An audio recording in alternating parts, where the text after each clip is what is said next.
Hello my dear students, welcome to this next video. Here we are going to discuss a problem which was asked in GATE 2024, question number 34, real analysis, right. So, I hope you are enjoying this playlist. If you are preparing for GATE or NET exam, this is a very important playlist. You can just practice more and more problems so that you have a good hand when you are in the examination hall. So, let us look at what was the problem. It's a problem from real analysis. So, the maximum of the function, so you are given a function f of x y z is equal to x y z and subject to the constraints. So, you have these constraints x y plus y z plus z x is equal to 12, and then you have these conditions that x is greater than 0, y is greater than 0 and z is greater than 0. So, they are asking you what is the maximum value of the function, right. So, you already know what we have to do here. We have to first construct, we have to use a Lagrange multiplier. So, what we do here, you write your function plus lambda times the constraint. The constraint here is xy plus yz plus zx minus 12 equal to 0. So, that equation's left hand side we write it here. You can skip writing 12, it is your choice, but let us write it down. Right now you have to put the derivatives of this particular function with respect to x, y and z equal to 0. Here lambda is a real number which we have to find out. So, if you put curly 5 by curly x, so that is going to be yz plus lambda times y plus z, and then if you do curly 5 by curly y, that is going to be xz plus lambda times x plus z, and if you are doing curly 5 by curly z, that is going to be xy plus lambda times y plus x, right. Now, what we have to set them equal to 0. So, we put the first equation equal to 0. So, this is what you get. Then you put this second term equal to 0. This is what you get. Then you put third term equal to 0. This is what you get, right. Okay, now what we do, because somehow you have to solve them for x, y, z and lambda, that is going to give us the critical points. So, I want to use my information that x y plus y z plus z x is 12. So, here I can see I have this chance. So, I multiply this with x, this with y and this with z, like full equation, and then you add. Okay. So, what will happen, this is multiplied with x, this is multiplied with y, this is multiplied by z. So, you get x y z 3 times.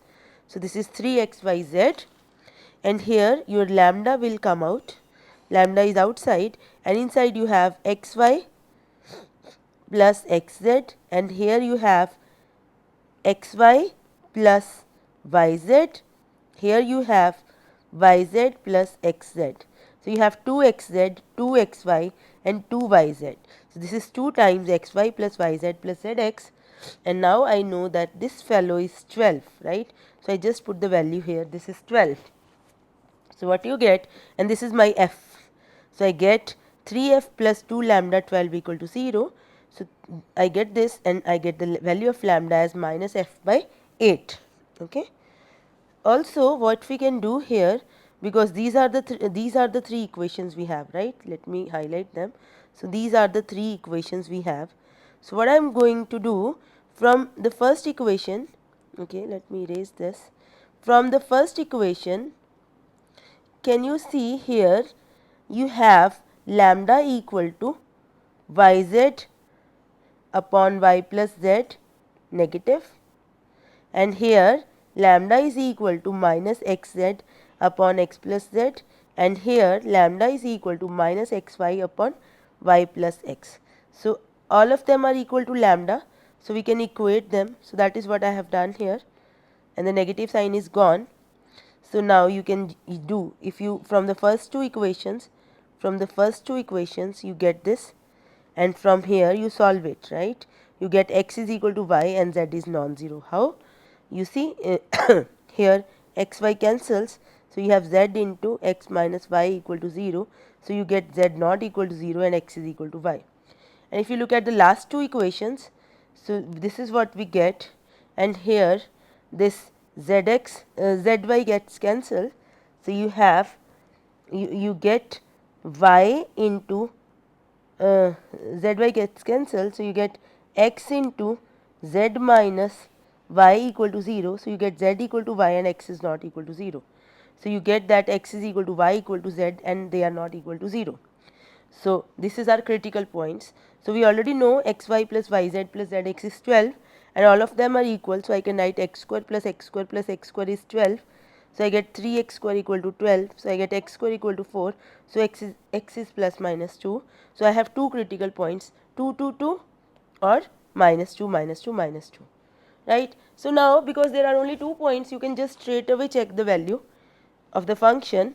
So at this point the value of the function is 2 into 2 into 2, so that is 8, and at this point the value of the function is minus 2 into minus 2 into minus 2, so that is minus 8.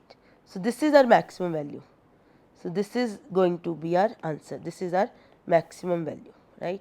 But sometimes what will happen, it can be a saddle point also. So this is one way you can do it. You can straight away write your answer 8, and later on also we will see that the answer is 8. But if you are like a true mathematician, then you know that I want to check whether this is a point of minima, maxima, or whether it is a saddle point or not. So I will just tell you for the sake of complicity. So completeness. So you can actually stop here also, but I will tell you what is the test for maxima, minima and saddle points for a function of more than one variable. So here it is. The test says that if you have a function of more than one variable, you put the derivatives, partial derivative equal to 0, they give you the critical points. Now what you do, you calculate this d, which is fxx fyy minus fxy square, okay, at the critical points. So if this d is greater than 0 and fxx is greater than 0, that is local minima. If fxx is less than 0, that is local maxima, and if d is less than 0, that is a saddle point, neither the point of maxima nor the point of minima. And if d is equal to 0, then the test fails, then you have to do something else. So in this particular case, we are given that this is equal to 12 actually, okay. So if you differentiate, now I am trying to calculate the second derivative, okay. So for that I start with this constraint and then I differentiate it with respect to x, and from here I get my curly z by curly x. Now I have my f and I am trying to get curly f by curly x. This is what I get it, okay, and because the calculations are very large, then I am trying to get curly 2f by curly x 2. This is what I get, okay.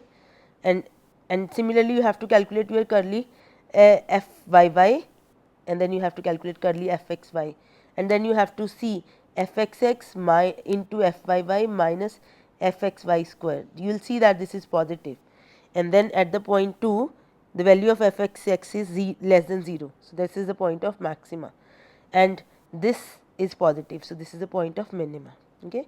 So we get our answer as 8. So the idea is that you can stop at this point because you just get 2 points, and you can see the only danger is that it may be a point of, like it may be a saddle point. In that case you will make a mistake, okay. So this is like what you have to do. Thank you for watching this video. If you have any doubts, please write in the comment box. Please share this video and subscribe to this channel. Happy learning!